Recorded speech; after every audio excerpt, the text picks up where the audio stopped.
ভালো, খুব ভালো। এবার উঠে গিয়ে দিমা উঠে বসে।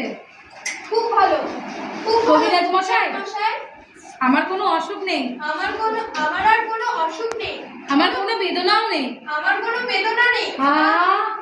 সব এবার দাঁড়িয়ে যাবে, দাঁড়িয়ে মানে প্রাণ পেয়ে ফুলে মানে তুই ফিরে পেয়েছিস একদম, বলবি সব খুলে দিয়েছে।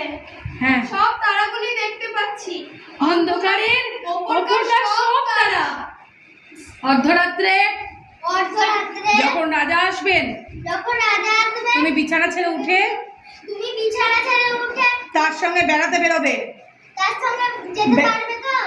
পারবো, আমি পারবো। বেরোতে পারলে আমি বাঁচি।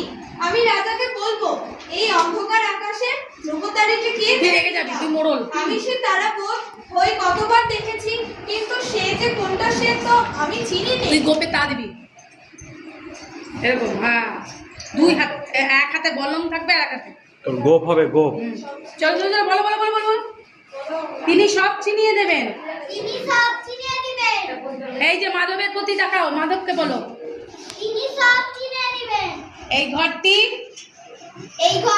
রাজার আগমনের জন্য, এই যে ওর কাছে যাও, ওর কাছে যাও, যাও বলো এই ঘরটি, ওকে বলো এই ঘর, তুই সরে যাবি, বলো রাজার আগমনের জন্য পরিষ্কার করে ফুল দিয়ে সাজিয়ে রেখো।